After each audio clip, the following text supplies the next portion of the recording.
Hello everyone and welcome back to Sleep Theories. I know you guys use these videos to sleep, so before you drift off, I think it would be cool if everyone commented where you're from in the world and what time you're watching. If you find the video relaxing, make sure to like and subscribe. Without further ado, let's get right into the video. For thousands of years, people have whispered about a lost civilization, an ancient world that was rich, powerful and far more advanced than anything humanity has ever known. This is the story of Atlantis, a place that many believe holds secrets capable of transforming the world. But Atlantis isn't just a legend. For some, it's a conspiracy, hidden away by powerful forces who want its secrets buried forever. For those who believe in the conspiracy, Atlantis represents more than just a lost city. It's a symbol of everything that has been suppressed throughout history. The idea that an ancient civilization could possess technology, wisdom, and knowledge far beyond our current understanding is both thrilling and terrifying. What if the Atlanteans had harnessed the power to manipulate energy, cure diseases, or even travel across the stars? What if they had discovered truths about the universe that we are only beginning to understand today? And yet, despite the tantalizing possibility, Atlantis remains elusive, its true nature hidden beneath the sands of time and the depths of the ocean. This, to the conspiracy theorists, is no accident. They argue that powerful elites, whether governments, shadow organisations or ancient secret societies, have worked to keep the truth about Atlantis buried, believing that such knowledge could destabilise the world's current power structures. Imagine the upheaval that would follow if such a discovery were to be made public. Industries built on oil and energy would collapse. Technologies we have only dreamed of could become reality, and the entire way we understand human history might be turned upside down. The very fact that Atlantis remains unfound only strengthens the belief that these powerful forces are actively suppressing the truth. The story of Atlantis, then, is not just a story of a lost civilization. It is a story of control, of how those who hold power might go to extreme lengths to prevent the masses from uncovering a truth that could change everything. The conspiracy doesn't just suggest that Atlantis was a real place. It proposes that what Atlantis represents is so dangerous, so revolutionary, that it must be kept hidden at all costs. The story of Atlantis begins with the ancient Greek philosopher Plato, who around 360 BC wrote about an extraordinary civilization that existed 9,000 years before his time. In his dialogues, Timaeus and Critias, Plato described Atlantis as a vast island empire beyond the Pillars of Hercules, the area we now know as the Strait of Gibraltar. Atlantis was a civilization with unmatched wealth and power, boasting vast resources, advanced architecture, and knowledge beyond the understanding of other cultures. The Atlanteans, however, grew arrogant and morally corrupt, challenging even the gods. As punishment, the gods supposedly sent a cataclysmic disaster that sank the entire island in a single day and night, taking the city and its secrets with it to the bottom of the ocean. For centuries, many believed Plato's story was merely a legend or an allegory. But over time, Atlantis transformed from a mythical place into a real mystery, captivating explorers, archaeologists, and conspiracy theorists alike. The story grew as new theories surfaced, each claiming Atlantis might not only have been real, but might also hold answers to some of humanity's deepest questions. As explorers searched for Atlantis, they proposed countless possible locations. Some pointed to Santorini, a Greek island that suffered a massive volcanic eruption that wiped out a flourishing civilization around 1600 BC. Others looked to the waters off the coast of Spain, believing underwater structures found there might be remnants of the lost city. There were even more far-flung theories that placed Atlantis in South America, under Antarctica's ice, or in the Sahara Desert, where a strange ring-like structure known as the Richat structure, nicknamed the Eye of the Sahara, resembles Plato's description of concentric rings in the city's design. Beyond the search for a physical location, the mythological aspects of Atlantis have fascinated scholars and storytellers for centuries. In Greek mythology, Atlantis represents more than just a city. It's a symbol of humanity's reach for greatness and the tragic downfall that often accompanies it. Plato's account of Atlantis wasn't just about an advanced civilization. It was a tale of ambition, power, and ultimately, divine retribution. In his dialogues, Plato presents Atlantis as a place blessed by the gods, particularly Poseidon, the god of the sea. According to legend, Poseidon created Atlantis by carving an island for his beloved mortal wife, Plato. They had 5 sets of twin sons who became the kings of the island, dividing it into 10 distinct kingdoms. The Atlantean kings ruled over the people and were initially just, wise, and aligned with the virtues Poseidon embodied: balance, power, and respect for nature.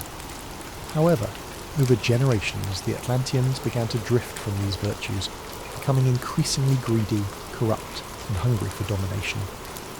Their once harmonious society fell victim to excess, losing touch with their divine origins. This moral decline is crucial to understanding Atlantis as a myth. The Atlanteans' downfall wasn't merely a result of natural disaster, but was symbolic of divine punishment. In the ancient world, myths often served as warnings, teaching that pride and moral corruption would invite the wrath of the gods. When the Atlanteans turned away from their principles, Zeus, the king of the gods, called a council to punish them for their hubris. In a single day and night he sent earthquakes and floods that sank the entire civilization beneath the ocean, erasing it as if it had never existed. This mythological element emphasizes the idea that Atlantis represents a golden age of human potential, lost to greed and arrogance, a recurring theme across many ancient tales. Some researchers have even suggested that the story of Atlantis draws from older myths that span multiple cultures. Similar tales of lost cities and sunken lands appear in the lore of other civilizations. The ancient Mesopotamians told the story of a great flood in the Epic of Gilgamesh, which has striking parallels to both the Atlantis myth and the biblical flood in the story of Noah's Ark. In Hindu mythology there are references to a great ancient city named Dwarka, which was submerged by the sea after a cosmic battle. These stories collectively paint a picture of a recurring archetype in human consciousness: the fear of losing everything to the forces of nature or to the gods as a punishment for moral failure. Atlantis also evokes the concept of a lost paradise, similar to the Garden of Eden in the Abrahamic traditions. Like Eden, Atlantis is thought to have been a place of purity, wisdom, and divine connection, lost because humanity strayed from its original path. In this way, Atlantis serves as both a cautionary tale and a reminder of humanity's potential, a vision of a time when humans were closer to the gods, possessing wisdom and technology that have since been forgotten.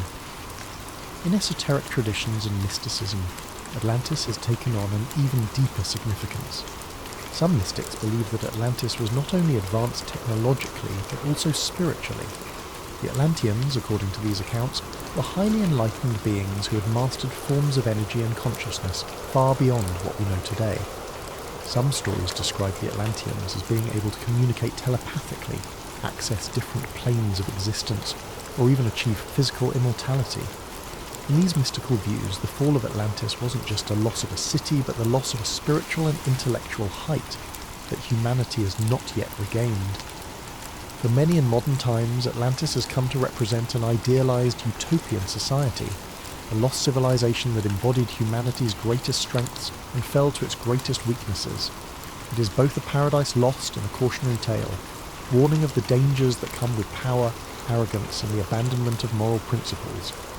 The story of Atlantis endures because it reflects timeless human themes, resonating across cultures and centuries, blending historical speculation with deep mythological roots. In the end, whether Atlantis was a real place or simply a product of myth, it serves as a powerful symbol in our collective imagination, a reminder of both the heights humanity can reach and the depths to which it can fall. But where Atlantis might lie buried is just one piece of the mystery. What really fuels the conspiracy are the claims of what might be hidden there. According to some theories, Atlantis was a civilization so advanced that it possessed technology far beyond anything we have today. Many believe the Atlanteans had discovered a limitless source of energy, supposedly harnessed through massive crystals that channeled energy across the city, powering everything from their transportation systems to their weaponry. Others speculate that the Atlanteans had mastered flight, agriculture, and medicine in ways we still don't fully understand. If true, such discoveries would be invaluable to the modern world, and perhaps that's exactly why some argue the powers that be don't want us to find it. This is where the conspiracy deepens. According to theorists, there are powerful groups, governments, corporations, even religious institutions that know the truth about Atlantis and have been actively working to keep it hidden. Why? Because if Atlantis' secrets were uncovered, they could threaten the global power structure as we know it. Imagine what would happen if an ancient, sustainable energy source were discovered. one that could replace fossil fuels overnight. Entire industries would collapse, and the world's economic order would be thrown into chaos. Some say that big energy companies, particularly those in oil and gas, would do anything to keep such a technology from ever seeing the light of day. The conspiracy stretches beyond just governments and corporations. Some even believe that religious organisations, particularly the Vatican, might be involved. Throughout history, the Church has guarded countless ancient texts and artefacts, many of which remain locked away from the public. Conspiracy theorists argue that the Vatican might be hiding documents that contain details of Atlantis' history, or even instructions on how to harness its technology. If Atlantis existed and held advanced knowledge, it would call into question our current understanding of human history, evolution, and ancient civilizations. It might suggest that humanity's origins are far older and more complex than we think, perhaps even influenced by extraterrestrial beings. Yes, extraterrestrials. Another popular theory in the Atlantis conspiracy suggests that the Atlanteans were either in contact with aliens, or might even have been extraterrestrials themselves. Proponents of this idea point to ancient legends from around the world, which tell of gods descending from the sky, bringing advanced knowledge to early human civilizations. Some conspiracy theorists believe that these gods were actually aliens who shared their technology with the Atlanteans. This theory ties into the broader ancient astronaut hypothesis, which claims that extraterrestrials have influenced human development throughout history. If this theory holds any truth, then Atlantis wasn't just an advanced city, it was a bridge between humans and otherworldly beings. But every time researchers get close to finding concrete evidence, something strange seems to happen. Some claim that underwater expeditions have mysteriously lost funding, that valuable documents have disappeared, or that independent researchers have been silenced.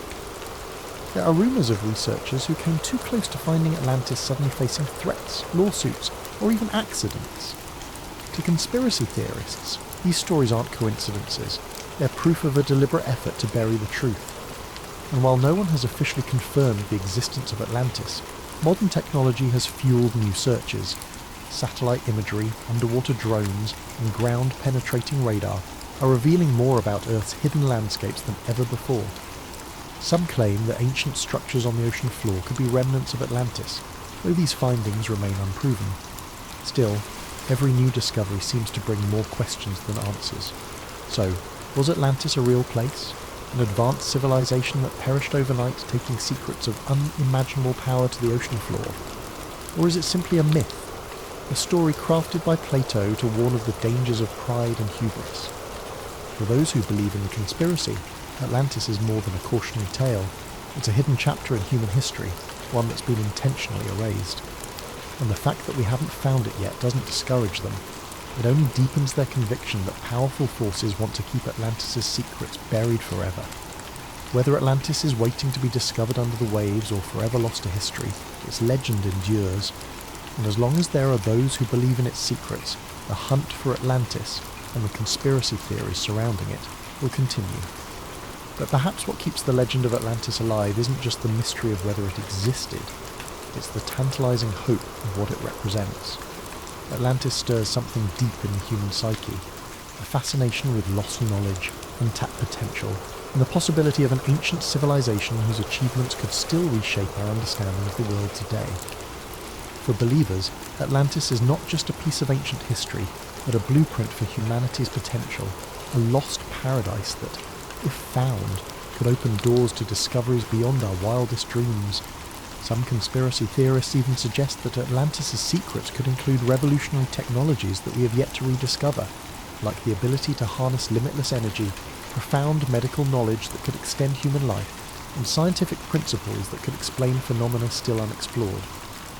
These theories weave Atlantis into modern discussions of everything from quantum mechanics to alternative energy sources, implying that a trove of Atlantean wisdom might lie buried beneath the waves, capable of catapulting humanity into a new golden age. If only it could be unearthed. And yet, for as many who yearn to find Atlantis, there are those who believe that powerful entities have gone to great lengths to keep it hidden.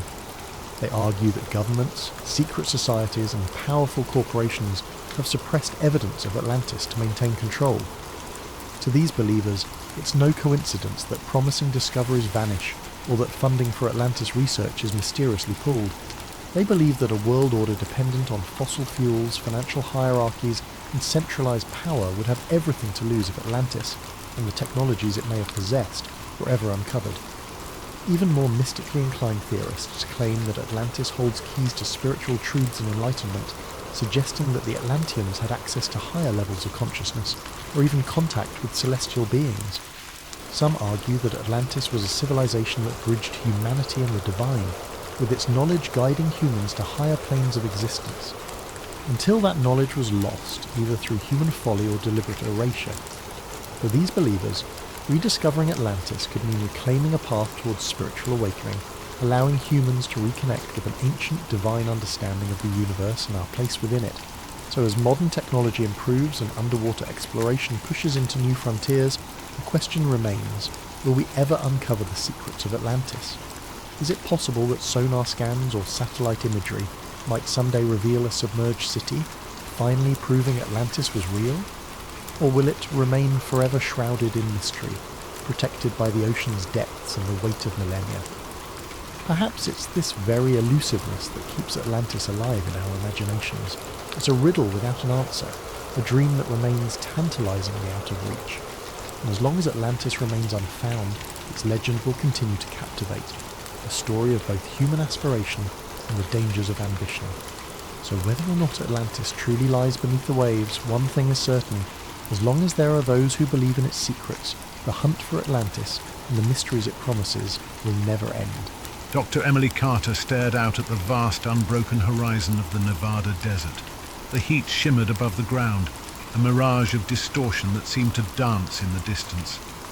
She adjusted her sunglasses, her gaze falling on the lone stretch of road ahead, leading toward the infamous Area 51. Her car, a dusty, battered sedan, sputtered under the strain of the desert heat. The engine growled as if it too wanted to stop. Emily's fingers drummed nervously on the steering wheel. She had spent years studying astrophysics, searching the stars for signals of life beyond Earth, but none of her theories had ever pointed her here, to this place, this secretive, isolated base that had fascinated, frustrated and terrified people for decades. Her phone buzzed, breaking her from her thoughts. A text from an unknown number. "It's time. Meet at the usual spot." She took a deep breath, her heart racing. The message was from Marcus Donovan, an agent she had reluctantly agreed to work with after her involvement in a government investigation years ago. He had told her things she could barely grasp, but he had always been cryptic. And now, it seemed, he was asking her to take the final step into the unknown. The rumors about Area 51 ran wild. A secret military base, rumored to house extraterrestrial technology, the remains of alien beings, and research on things far beyond human comprehension. Emily had dismissed most of it as paranoid fiction. Yet here she was, on her way to the heart of the mystery. The car rolled to a halt in front of a weather-beaten wooden shack by the side of the road. There was no sign, no indication of what it was, only a lonely structure that seemed out of place. Emily parked and stepped out, squinting against the harsh sun. A shadow appeared in the doorway of the shack. Marcus Donovan. He was tall, with sharp features, and the kind of composed demeanor that made him seem like a man who knew how to control every situation. He wore a black suit, the collar of his white shirt slightly unbuttoned in the heat, his sleeves rolled up, but there was something in his eyes, something that betrayed the calm facade he wore. "Emily," he said, his voice low, "we need to move quickly. They're already watching." Emily's pulse quickened and her breath caught in her chest. "Who's watching? Who are they?" Marcus glanced around, as if ensuring they weren't being overheard, then nodded toward the distant hills. "The ones who never stop. The ones who keep the truth hidden." Emily followed his gaze, her mind racing. For the first time in years, she felt the chill of fear creep up her spine. "What's really going on here, Marcus?" He turned and motioned for her to follow him into the shack. Inside it was dark and musty, with peeling walls and dusty furniture. but there was a faint hum of activity, a buzz that suggested something beyond the ordinary. "You're about to find out," Marcus said quietly. "It's all here, the answers you've been searching for, and the ones you might wish you hadn't found." The journey to Area 51 was not what Emily had expected. The sun began to set, casting an eerie glow over the barren landscape as they drove deeper into the desert. The roads grew narrower, the air thinner. Emily tried to shake the sense of foreboding that had settled in her stomach, but it lingered like a weight. As they approached the base, Marcus finally spoke again, his voice low but steady. "I'm not going to lie to you, Emily. What you're about to see will change everything you know about the world. It's not just about aliens. It's about something far more dangerous." Emily frowned. "What do you mean? You're talking like this is bigger than UFOs and government cover-ups." Marcus hesitated, glancing over at her. "It's bigger than anything you've ever imagined. I've seen it. I've been part of it. And now, you're going to be too." Suddenly, a sharp noise interrupted their conversation. A soft beep from the dashboard. Marcus's eyes widened. He quickly turned the steering wheel, pulling the car off the main road into the scrubby brush that surrounded them. Emily's heart pounded. "What's happening?" she asked, panic rising in her voice. "We've been spotted," Marcus replied, his voice cold, focused. "They're not going to let us in without a fight." The car screeched to a halt as several military vehicles appeared on the horizon, their headlights blinding in the darkening desert. Emily's hands clenched the edge of the seat, her body tense. "They won't shoot," Marcus said, his calmness unsettling. "They want us to think they will, but they won't." "How do you know that?" Emily asked, her voice shaking. "Because they want us to see the truth," Marcus replied, his eyes darkening. "And they know that the more we see, the harder it will be to forget." The military vehicles closed in, but as they reached a few hundred feet from the car, they stopped.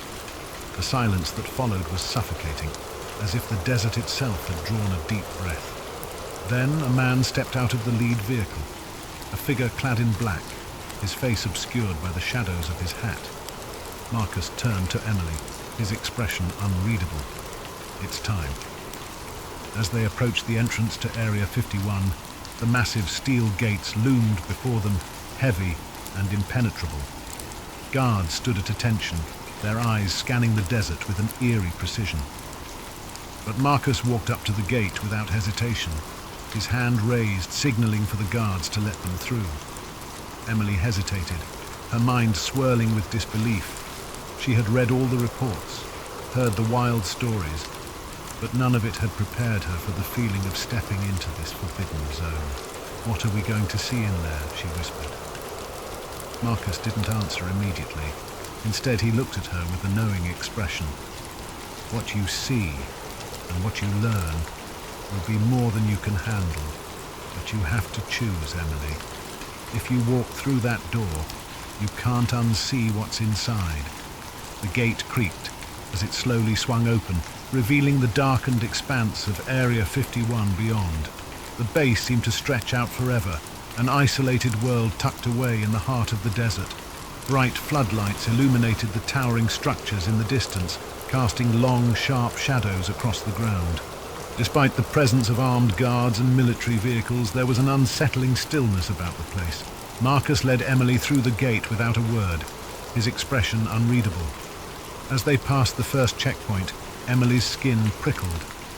There was something unnervingly quiet about the base.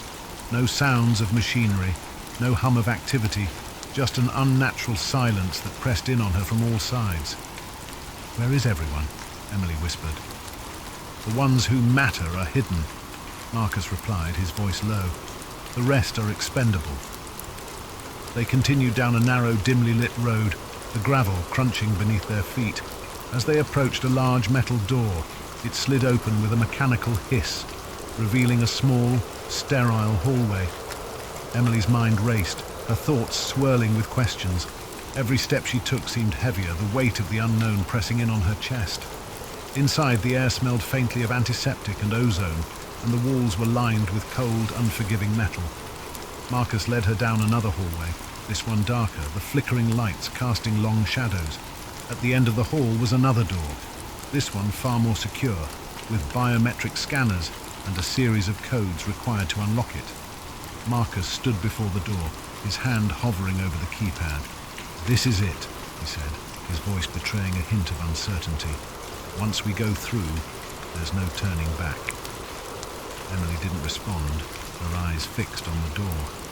The sense of unease was growing stronger, but something inside her, a deep curiosity, a need for answers, urged her forward. She nodded, barely able to find her voice. "Let's go." The door slid open with a hiss, revealing a vast chamber filled with monitors, blinking lights and rows of sealed containers. At the far end of the room stood a large observation window, behind which a figure moved, shadowed and indistinct. "What is this place?" Emily asked, her voice barely above a whisper. "This is where it all began," Marcus replied, his tone somber. "This is where they study the things they don't want you to know." As they walked deeper into the room, Emily noticed the sealed containers, large, cylindrical, and ominously marked with strange symbols. Some were cracked open, revealing objects that seemed out of place, pieces of metal, crystalline structures, and devices that defied explanation. She couldn't make sense of it all, her scientific mind struggling to comprehend what her eyes were seeing. "This is..."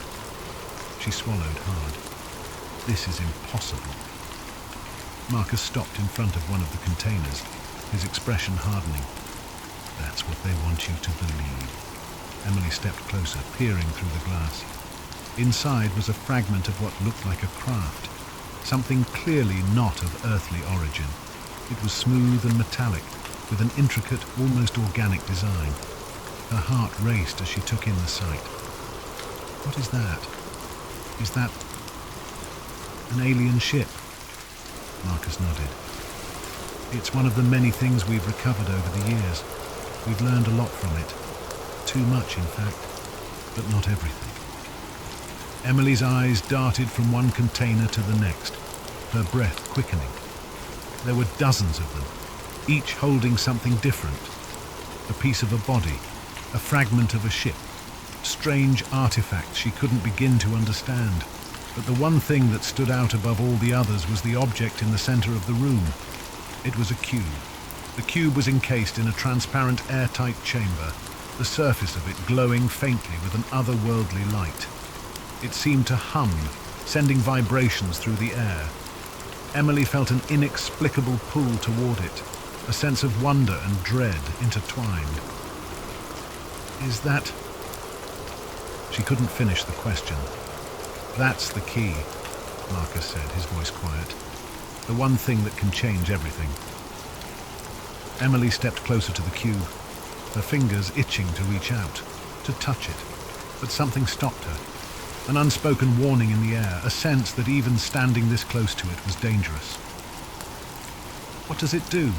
Emily asked, her voice barely above a whisper. Marcus didn't answer immediately. Instead, he looked at her with a mixture of admiration and regret. "It's not something you can just understand. It's not from our world. It doesn't obey our laws of physics or logic. It communicates in ways we can't explain." Emily's eyes widened. "Communicates?" Marcus nodded. "It has a consciousness of its own. At least we think it does. We've been studying it for years, trying to unlock its secrets. But every time we get closer, the consequences get worse." "Consequences?"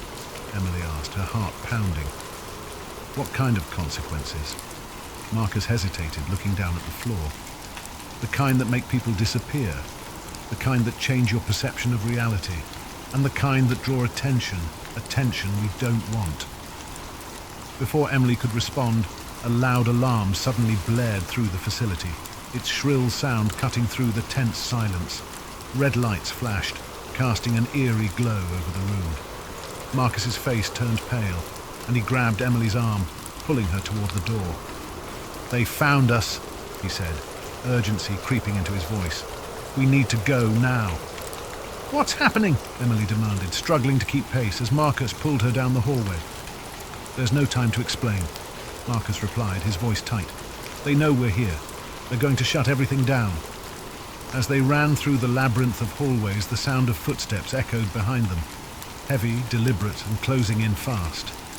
Emily's mind raced, trying to make sense of it all. What had she just seen? What was the cube? And who were they? Marcus led her to a set of stairs down into a lower level. The air grew colder as they descended, and the alarms grew louder, more frantic. When they reached the bottom, Marcus stopped, pressing his hand against the wall. A hidden door slid open, revealing a small, dimly lit room. Inside was a control panel, humming with activity.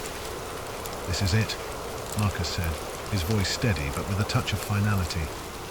"This is where we end it." Emily's mind spun. "End what?" Marcus turned to her, his eyes grave.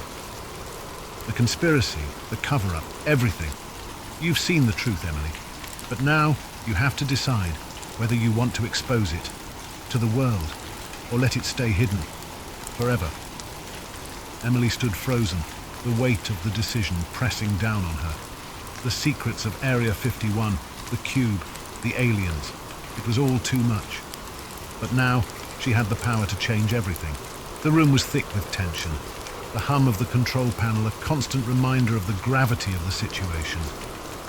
Emily's heart raced as she looked at Marcus, who was now standing near the console, his fingers hovering above the keys. The weight of the decision pressing on her chest was almost suffocating.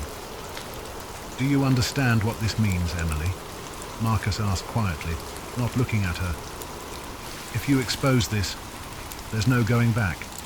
The world will never be the same." Emily took a step forward, her mind whirling.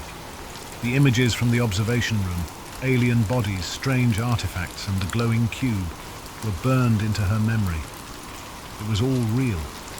This wasn't some wild conspiracy or government cover-up. This was something much bigger. And now she had the chance to change everything. But could she really do it? "What happens if we just leave?" Emily asked, her voice hoarse. "If we walk away, let it all stay buried?" Marcus didn't answer right away. His face was unreadable as he studied the control panel. The alarms were still blaring, growing louder by the second. It was clear that the security systems were in full lockdown mode. "They'll come for us," Marcus said, his voice dark.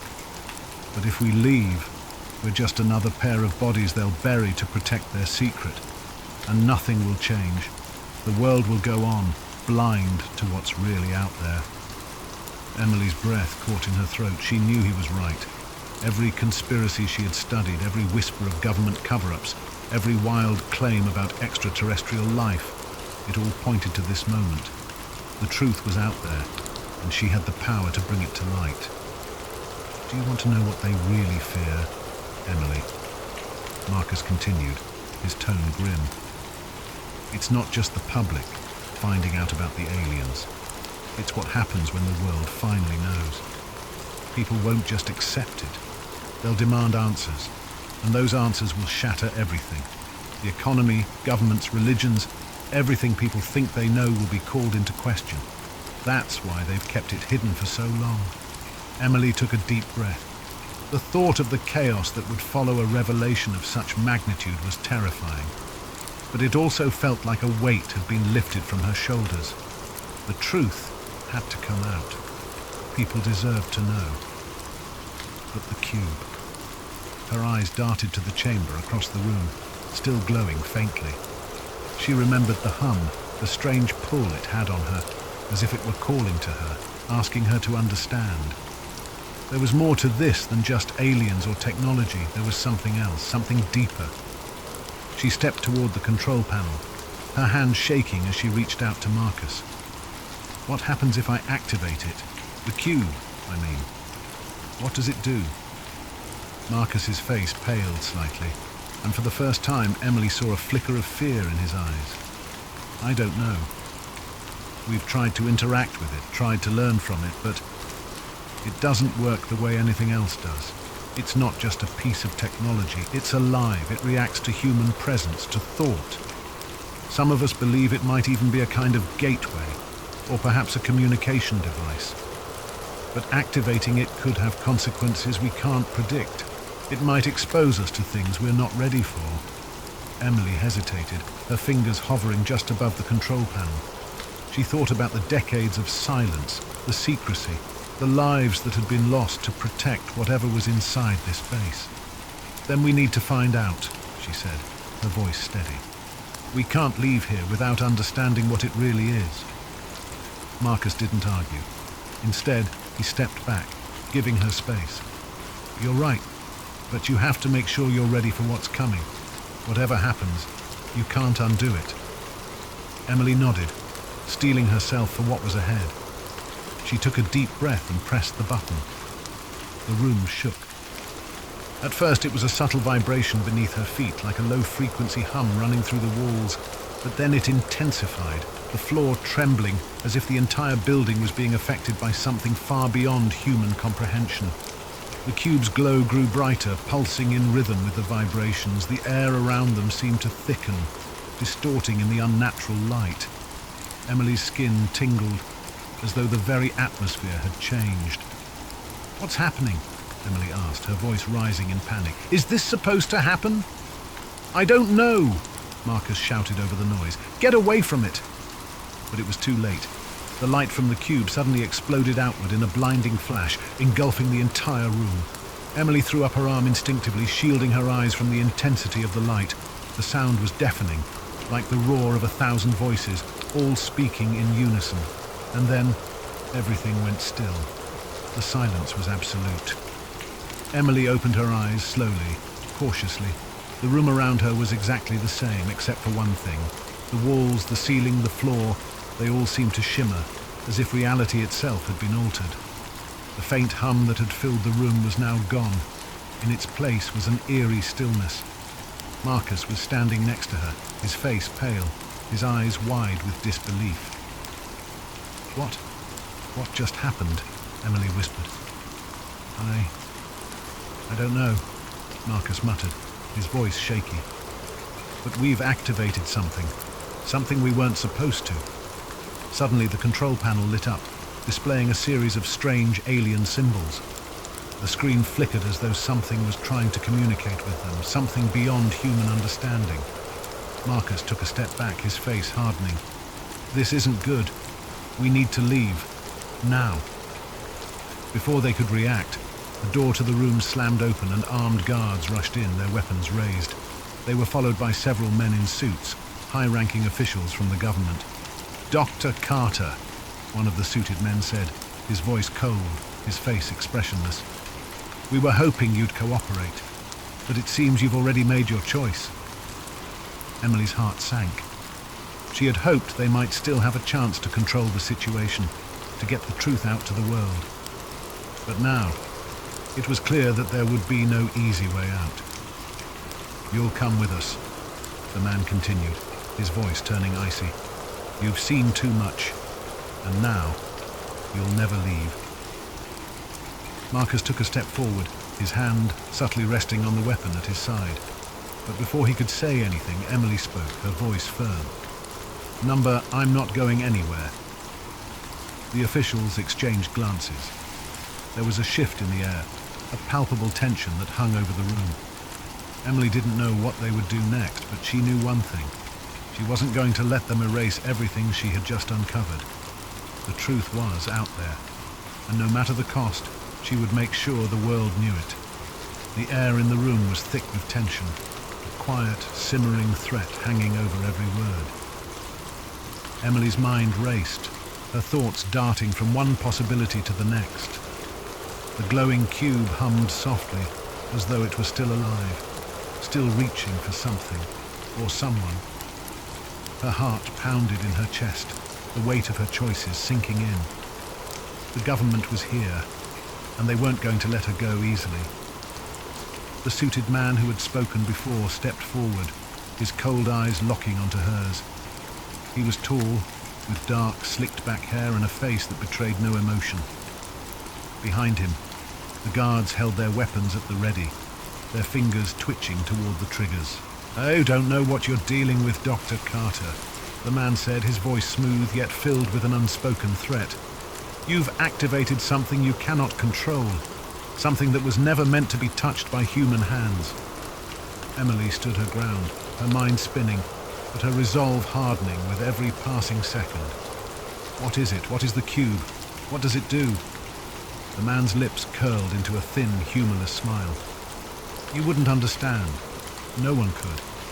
But that doesn't matter anymore. The damage is done. Now we have to clean up your mess. Marcus moved slightly behind her, his hand still hovering near his sidearm, but he didn't make a move. Emily could feel the tension radiating off him, but he didn't seem ready to fight. Not yet, anyway. The suited man raised his hand, signaling to the guards to lower their weapons. We're not here to kill you, Doctor. Carter, not yet, anyway. We're here to take you to a more secure location. Secure location, Emily repeated, her voice rising with disbelief. You mean a prison? The man's expression remained impassive. You've seen too much, and you've exposed the cube. Now, there are forces at play that neither of us can control. We need to understand what it's doing, and you're the only one who can help us. Marcus spoke up, his voice low but filled with venom. You think you can control it? After everything we've learned, you have no idea what it's capable of. The man's eyes flicked toward Marcus, a glimmer of irritation crossing his face. We don't need your assistance, Mr. Donovan. We've been handling these matters far longer than you've been alive. Emily stepped forward, her gaze unwavering. You're lying, she said. You're hiding the truth. All of this, every last bit of it, it's been a cover-up. You're afraid of the power of that cube, and you want to suppress it, bury it before it exposes everything. The suited man's eyes narrowed, his jaw tightening. He didn't respond immediately, but the threat in the air grew heavier.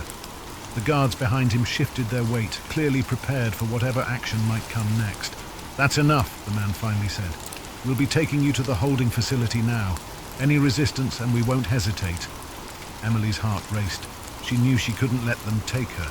She couldn't let them silence her, not when she was this close to the truth. The cube had already reacted to her presence, and she felt it again. A strange, pulsating sensation, as though it were alive and aware of what was happening. And then, something happened. The humming from the cube intensified, filling the room with an eerie vibration that seemed to penetrate the walls. The lights flickered, casting long, distorted shadows.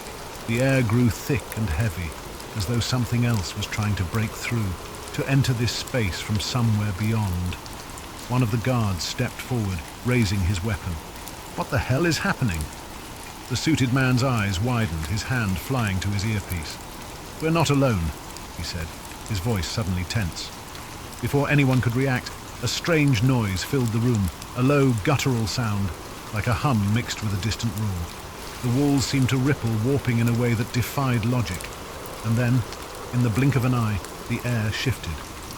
The guards froze, their weapons now pointed at nothing. Emily turned, her breath catching in her throat as she saw what had appeared. The room was no longer the sterile metallic facility she had been standing in. Instead, the walls were gone, replaced by an endless black expanse, dotted with distant, shifting lights. The floor beneath them had become an unrecognizable surface, shimmering like water, though it was solid. This isn't possible, one of the guards stammered, his voice shaking with fear. Where are we? What happened? Emily's mind raced. The cube had done this. Somehow it had opened a portal. No, not a portal. It was something deeper, something that connected dimensions, timelines, worlds. She didn't know how or why, but it was clear now. The cube wasn't just a piece of technology. It was a doorway to something far greater, far more dangerous. The suited man looked frantic, his hands shaking as he tried to recalibrate the control panel, but it was useless. The panel was dead, the symbols on the screen flashing erratically. Nothing responded. This is impossible, he muttered, almost to himself. The cube was never meant to activate like this. It was supposed to stay dormant, sealed away. Then why didn't you just leave it alone? Marcus spat, his voice filled with contempt. Why did you think you could control something so far beyond your understanding? The suited man turned, his face pale, his eyes wild. You think you're in control now? You think the cube just did this on its own? You have no idea what you've unleashed. Emily looked around at the distorted alien landscape that now surrounded them. Then what is it? What is the cube? Why does it have this power? The suited man opened his mouth, but no words came out. Instead, the room seemed to tremble once more. The strange hum intensified, growing louder, more insistent. Then, suddenly, a voice filled the air. A deep, resonant voice that seemed to echo from every direction. You have opened the door. The voice was not human. It was ancient, reverberating through every cell of Emily's body. It felt like the very fabric of reality was bending, like the universe itself was speaking directly to her. The suited man's face twisted in horror. No, it wasn't supposed to. Emily's heart raced. Who are you? What are you? I am the way, the voice continued, its tone calm but filled with an undeniable power. The cube is but a guide, a key to unlocking the knowledge that you have long forgotten. But be warned, child of Earth, the truth comes with a price. The air vibrated with the words, and Emily felt something deep within her stir. It wasn't just a voice, it was a presence, a consciousness far beyond human comprehension. The suited man stumbled back, his face ashen. We've made a grave mistake, he muttered, almost to himself.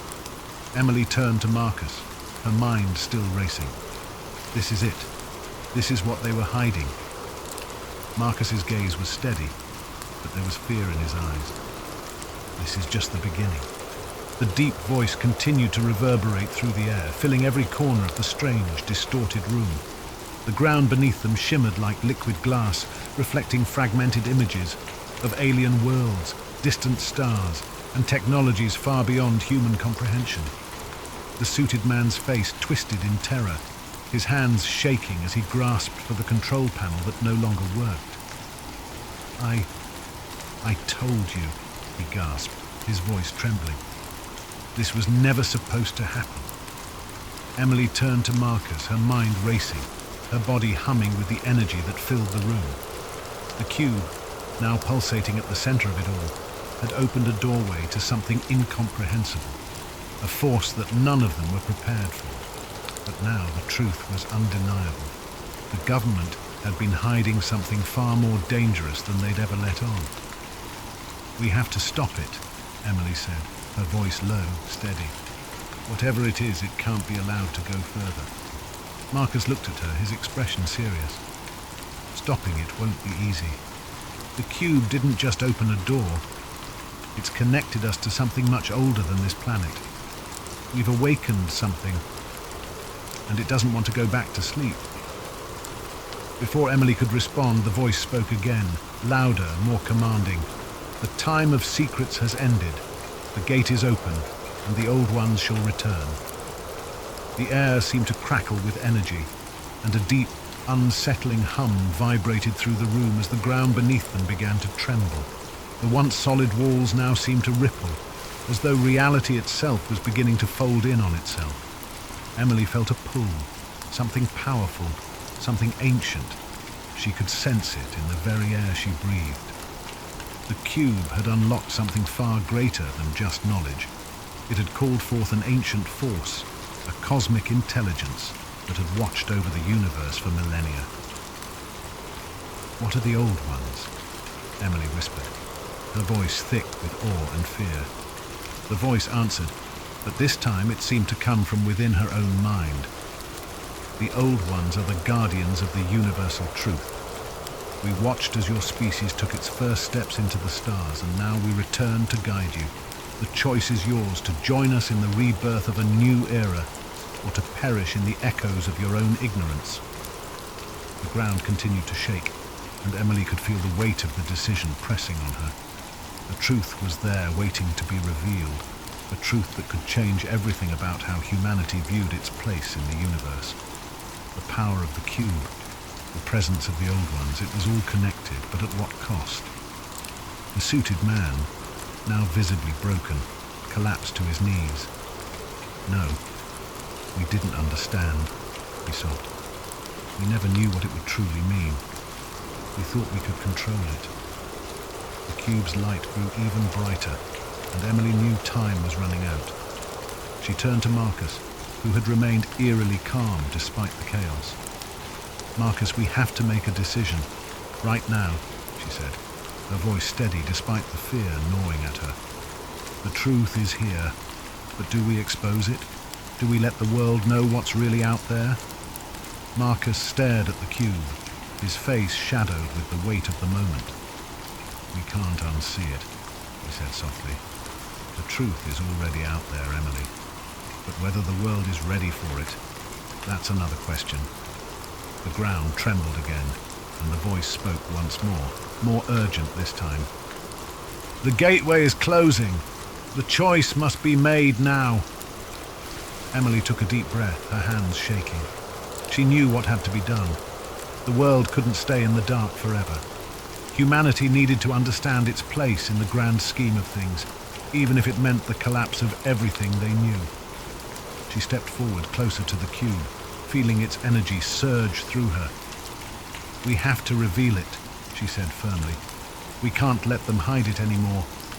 The world deserves to know the truth. The old ones, they're offering something beyond our understanding. But they're also giving us the choice to change, to evolve. She turned toward the suited man, who was still kneeling on the ground, his face filled with desperation. You have to help us, she said.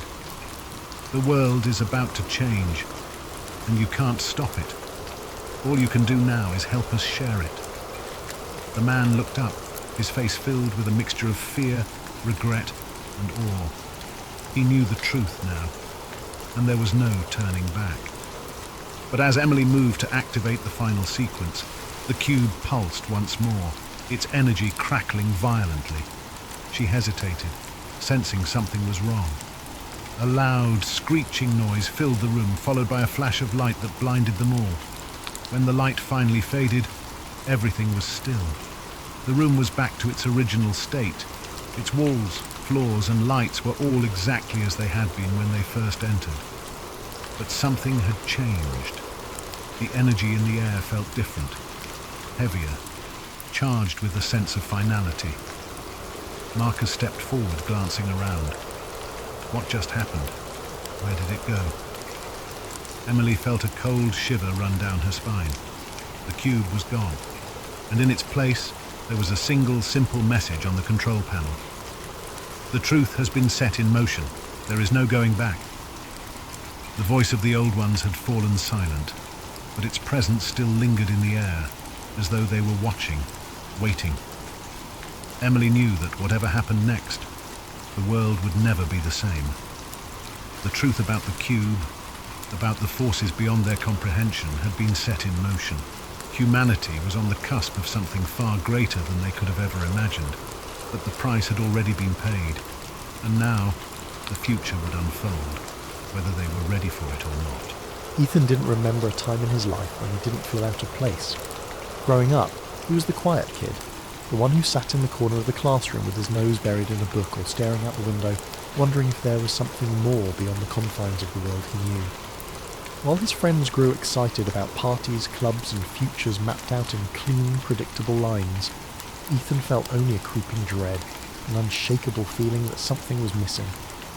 He'd often felt like he was standing at the edge of something vast, a place beyond his understanding, and he'd wondered if he might accidentally stumble into it one day. His life had been ordinary, perhaps too ordinary, and sometimes he thought that was the scariest thing of all. He spent most of his free time chasing stories and curiosities, unexplained mysteries, urban legends, and tales of things that couldn't be. The Backrooms was one of his favourites. He first read about it on a forum late one night, an innocuous post titled, "If you're not careful, you might slip between the cracks in the wire into the back rooms." The premise was simple, terrifying. The Backrooms were a hidden dimension, an endless maze of empty, yellowed rooms, a place you could fall into if you weren't careful, disappearing from the world as you knew it. The idea left him with a chill that lingered long after he'd closed his laptop. To some part of Ethan, the back rooms didn't just sound like a horror story. They sounded like something real, a hidden layer of reality lurking just beneath the surface, waiting for the right or wrong person to find it. He even dreamed about it sometimes. His curiosity deepened into a quiet obsession, and he'd spend hours researching theories, reading accounts from people who claimed to have seen glimpses of it or felt its strange pull in the periphery of their lives. This fascination made him feel alive, but it also made him reckless. He began to wonder what it would feel like to slip between the cracks himself, to see if a place like the back rooms could really exist. He'd explore abandoned buildings on weekends, walk the quiet, empty halls of his university late at night, always searching for something just out of reach. It became his ritual, a strange comfort that filled the gap he couldn't explain, that constant need to find something beyond the mundane. It was a normal Thursday afternoon, and Ethan was on his way home from a late night of studying in the library. He was tired, his head aching from hours of staring at his laptop screen. His thoughts were muddled as he waited for the elevator to take him down to the parking lot.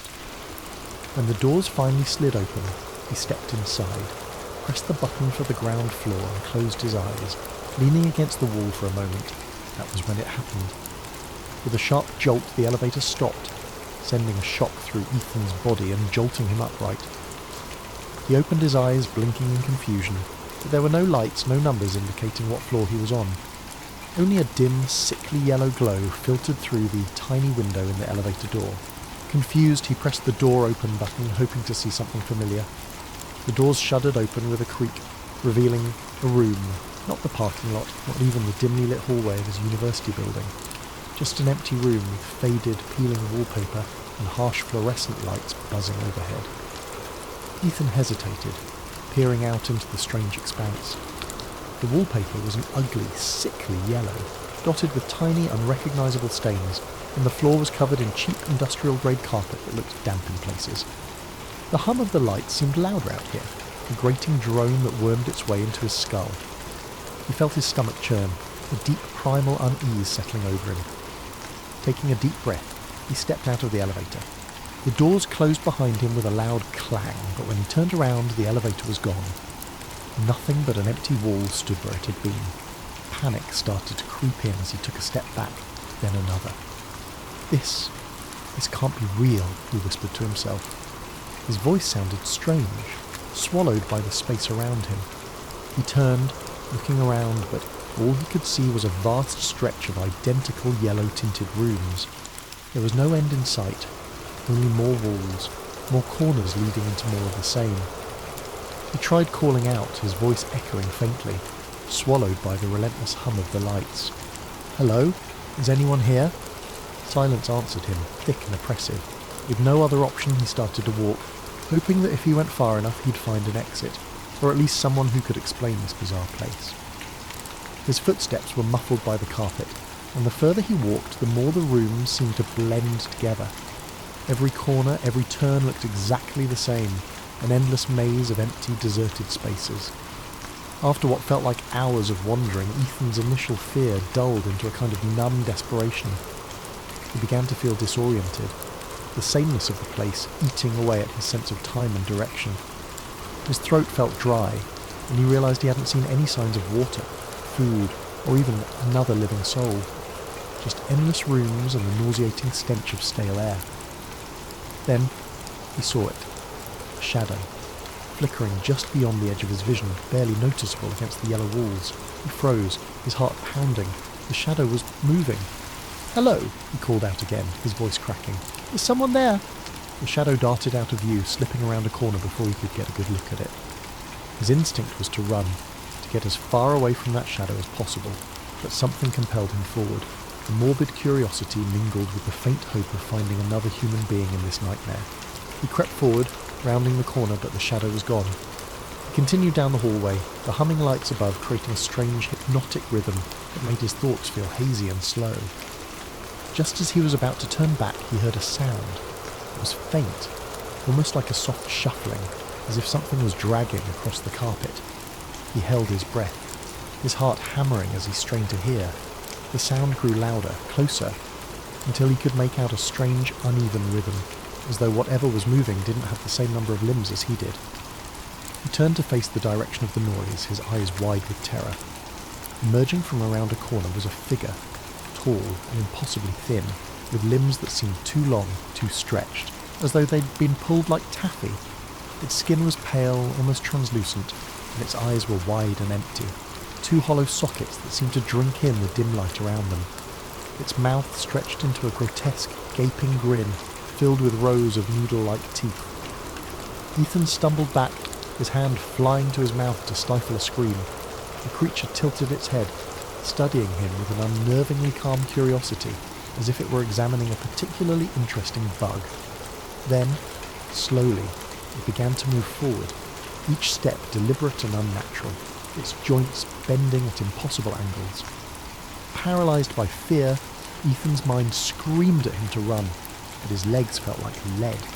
The creature was only a few feet away now, its twisted form looming over him, filling the space with an overwhelming sense of dread. Finally, his survival instincts kicked in, and he spun on his heels, sprinting back the way he'd come. He could hear it behind him, that terrible shuffling sound as it followed, closing in with an eerie persistence. His breath came in ragged gasps, his heart pounding so loudly it nearly drowned out the hum of the lights. He took random turns, ducking through rooms and around corners, hoping to throw it off his trail, but no matter how far he ran, he could still feel its presence lurking just out of sight. As he rounded another corner, he stumbled into a different room. This one was larger than the others, with a ceiling that seemed to stretch up impossibly high, vanishing into darkness. In the centre of the room was a single decrepit armchair, facing away from him.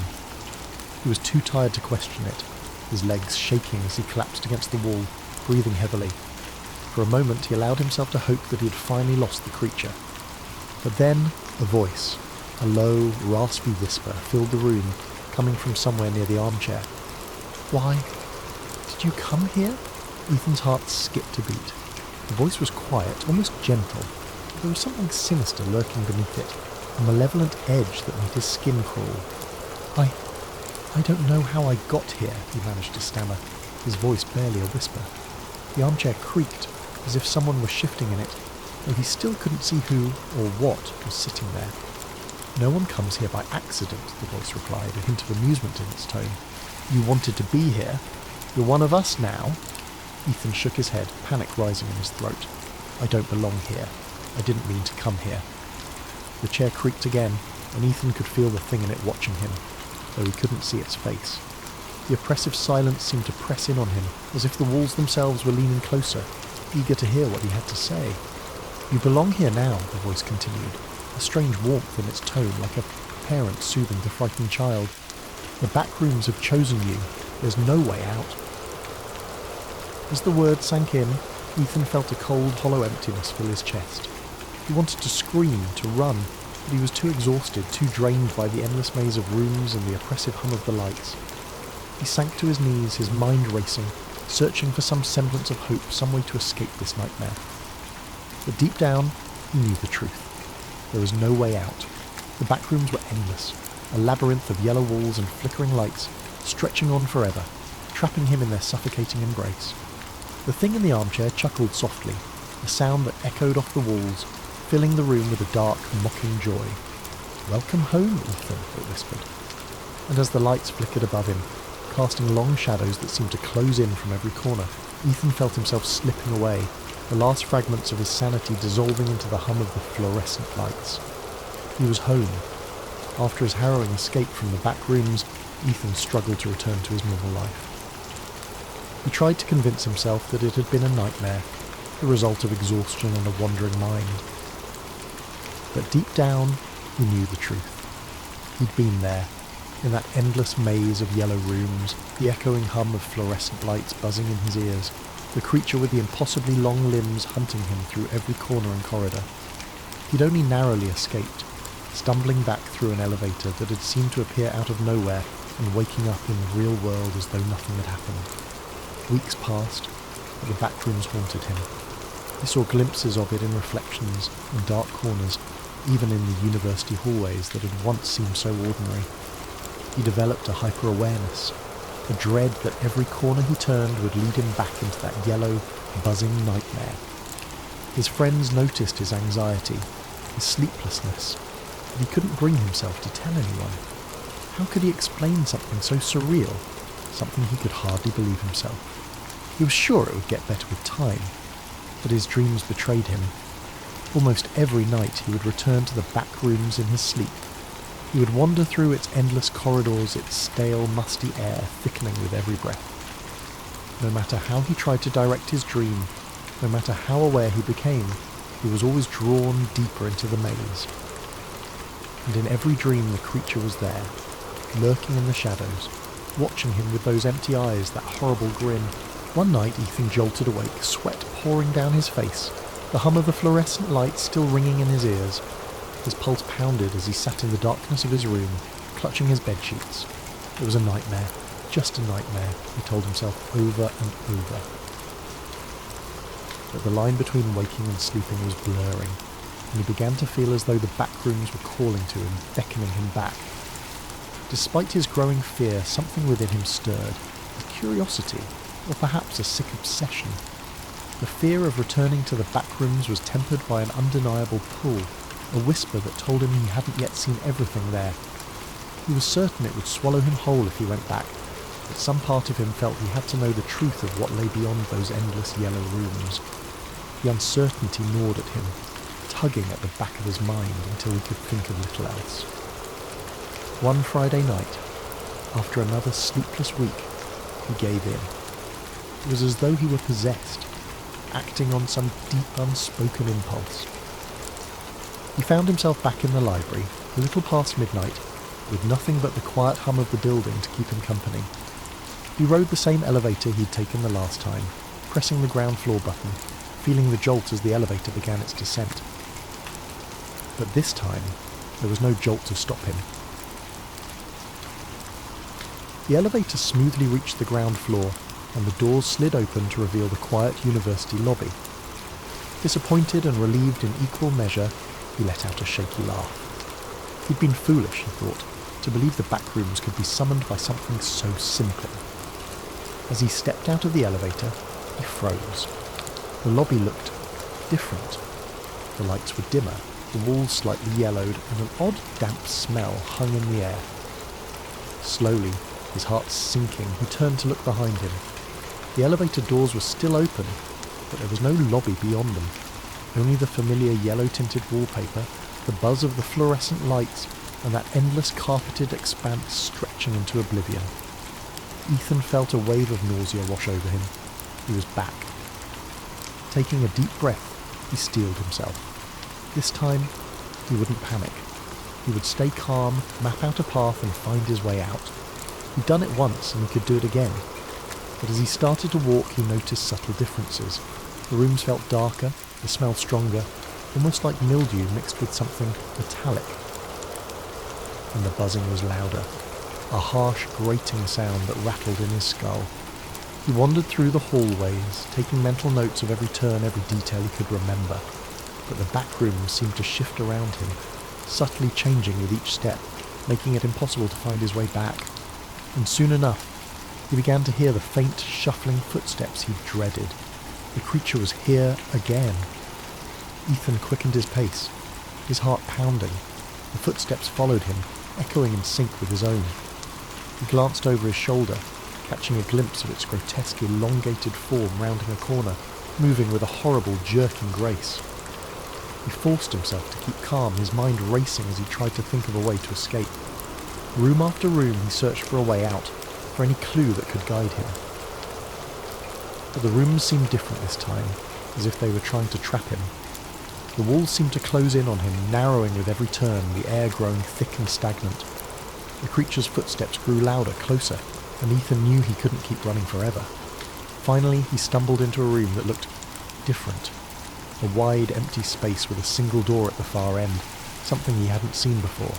With no other choice, he sprinted for it, throwing himself through the door just as he heard the creature behind him, its horrible breathing echoing in his ears. He shut the door, his back pressed against it as he gasped for breath. The room he'd entered was dimly lit, quieter, the buzzing sound fading to a low hum. The wallpaper was still that sickly yellow, but the atmosphere felt different, almost like a forgotten place, untouched even by the back rooms. In the centre of the room was a large rusted metal door, unlike anything he'd seen in his previous visits. With a surge of hope, he moved towards it, gripping the cold handle. He pulled and the door swung open, revealing a dark, narrow passage. He didn't hesitate. He stepped inside, the door closing with a heavy thud behind him. The passage stretched on, the air growing colder, the walls narrowing until he could barely fit through. He squeezed his way down the hallway, his hands brushing against rough, uneven walls, and as he moved he noticed something strange. The buzzing of the fluorescent lights was gone, replaced by an eerie silence, broken only by the faint drip of water echoing somewhere in the distance. He kept moving forward, the passage twisting and turning in unpredictable ways. The deeper he went, the darker it became, until he was stumbling blindly, feeling his way along the walls. His sense of direction was gone. He was deep within the back rooms, deeper than he'd ever been before, in a place that felt hidden, even from the horrors he'd already encountered. Finally, he saw a faint glimmer of light ahead. Desperate, he hurried toward it, his heart racing with hope. As he reached the end of the passage, he found himself standing before another door, this one old and weathered, with strange symbols etched into the wood. With trembling hands he opened it, stepping through into his room, his own bedroom, dimly lit by the first light of dawn. Ethan stared in disbelief, feeling the familiar softness of his carpet beneath his feet, the quiet hum of the city outside his window. He was home, truly home. He took a deep breath, his heart finally beginning to slow. For a long moment, he simply stood there, letting the reality of his escape wash over him. The back rooms had let him go. Somehow, he'd finally escaped. But as he sank onto his bed, exhausted, he couldn't shake the feeling that the back rooms were still with him, lurking in the shadows of his mind. The buzzing of the fluorescent lights, the stale smell, the creature's hollow eyes, all of it haunted him, a presence he could feel even in the safety of his room. And then he realised with a shiver that the room felt colder than usual. A subtle, creeping chill filled the air, seeping through the walls, brushing against his skin like fingers trailing ice.